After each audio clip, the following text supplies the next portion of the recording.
नमः शिवाय। मित्रों, मैं आचार्य चंद्र प्रकाश परम कल्याण साधन यूट्यूब चैनल में अपने सभी दर्शकों का हार्दिक स्वागत करता हूं। आज हमारी चर्चा का विषय है, जब आपके सभी काम बिगड़ने लगें, चारों तरफ निराशा के घनघोर बादल छा जाएं, आगे बढ़ने का कोई रास्ता दिखाई न दे, जीवन नीरस लगने लगे, तब क्या करें? आखिर ये परिस्थितियां हमारे साथ पैदा क्यों हुई? क्या कारण है इनका और इसे बाहर कैसे निकला जा सकता है? इसका निवारण कैसे करें? इन सभी विषयों पर चर्चा होगी। मित्रों, आप बहुत कष्टकारी परिस्थितियों में हैं, बहुत दुखी हैं, आपत्तियों और विपत्तियों से बुरी तरह घिर चुके हैं, आपके सारे काम बिगड़ते चले जा रहे हैं, कोई प्रयास सफल नहीं हो रहा है, जीवन से ऊब चुके हैं, आपके अंदर बहुत ऊर्जा है, बहुत शक्ति है, गुणी हैं, ज्ञानी हैं, सुंदर हैं, आलस प्रमाद भी नहीं है, बुद्धि विवेक में भी तीव्र हैं, अच्छे पढ़े लिखे हैं, शिक्षित भी हैं। आपको 100 में से 100 नंबर प्राप्त होना चाहिए, इसके योग्य आप हैं।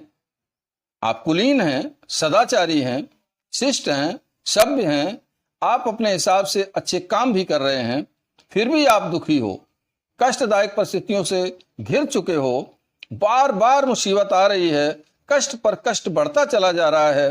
तो मित्रों, बड़े ध्यान पूर्वक इस वीडियो को आपको देखना होगा। इसका क्या कारण है?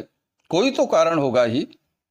तो चर्चा में आपको बताऊंगा कि इसका एक बहुत बड़ा कारण है और फिर उस कारण का निवारण भी बताऊंगा, कारण निवारण दोनों बताऊंगा।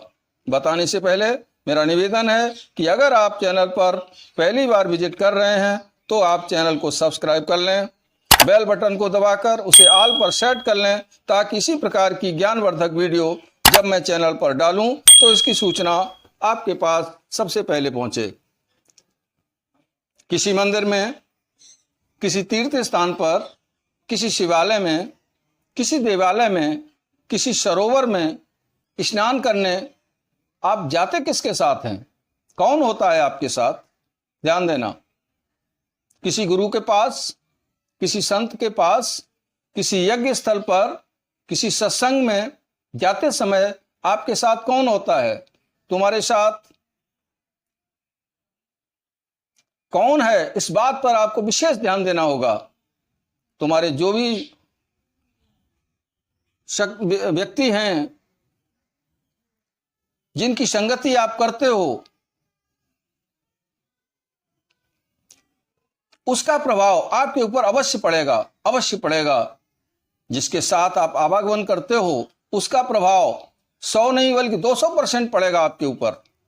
तुम्हारी काम का बनना या ना बनना इस बात पर भी निर्भर करेगा कि तुम्हारे साथ कौन रहता है, तुम किसकी संगति करते हो। लंकाधिपति रावण का उदाहरण हमारे सामने है।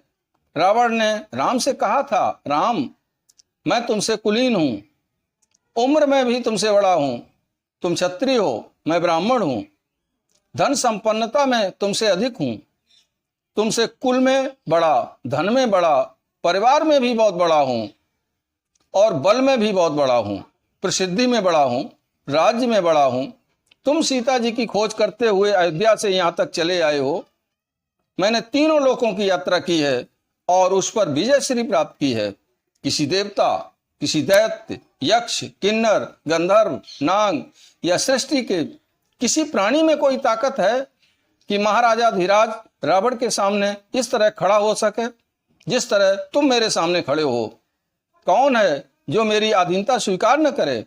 परंतु इस इतना सामर्थ्यवान होते हुए भी तुम्हारे से पराजित हो गया। जानते हो क्या कारण है इसका?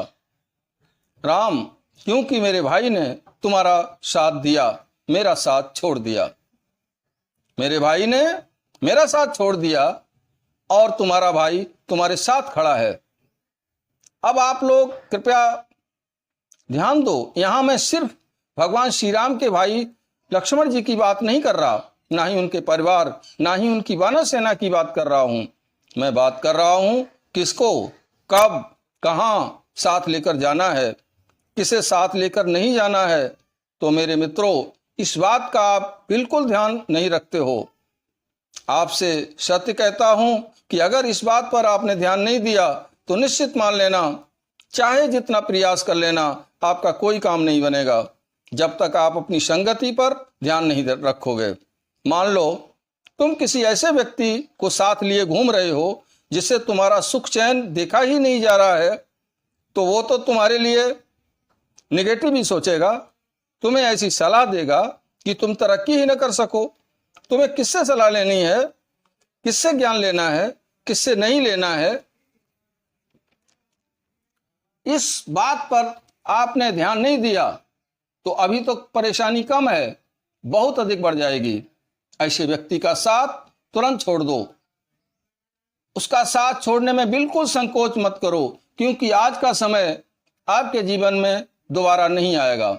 मान लीजिए आज 19 मार्च 2023 है, तो 19 मार्च 2023 अब आपके जीवन में कभी नहीं आएगा।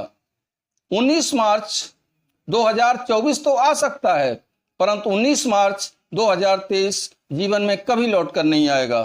तो इस समय को व्यर्थ मत गंवा देना। आप क्या सत्य है, क्या असत्य है, क्या उचित है, क्या अनुचित है, क्या आवश्यक है, क्या अनावश्यक है, किसमें लाभ है, किसमें हानि है, विवेक की कसौटी पर कसना सीखो।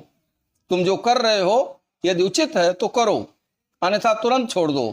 तुम गलत कर रहे हो तो रुकना सीखो। यदि अपने में कमजोरी महसूस करो, असमर्थता महसूस करो, तो ये काम भगवान शिव पर छोड़ दो। वो तुम्हें अनुचित कार्य करने के लिए रोक देंगे। वह सर्वसमर्थ हैं, उनका सहारा पकड़ो और भगवान शिव पर गाय का कच्चा दूध चढ़ाना शुरू कर दो। यदि गाय का कच्चा दूध ना मिले तो भैंस का दूध ले लो और चढ़ाना शुरू करो, और ये क्रम लगातार 41 दिन तक जारी रखो। आप अपने आप रुक जाओगे और भगवान भोलेनाथ की कृपा, कितने भी विषम परिस्थिति में आप पड़ गए हों, बाबा की कृपा और उनकी शक्ति के समक्ष आपकी सारी रुकावटें उसी तरह से नष्ट हो जाएंगी जैसे प्रकाश के आने पर अंधेरा स्वयं नष्ट हो जाता है। आपके सारे काम बनने लगेंगे, आपकी सारी मनोकामनाएं पूरी होंगी, आप जो चाहोगे उसे प्राप्त कर लोगे। संसार का कोई ऐसा अवरोध नहीं जो आपकी प्रगति में बाधा पैदा कर सके। मित्रों, वीडियो में दी गई जानकारी आपको अवश्य पसंद आई होगी, तो कृपया वीडियो को लाइक करें, चैनल को सब्सक्राइब करें।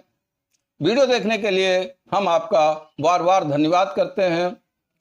चलते हैं, मिलेंगे अगले वीडियो में नई जानकारी के साथ। तब तक के लिए ओम नमः शिवाय, ओम नमः शिवाय, ओम नमः शिवाय।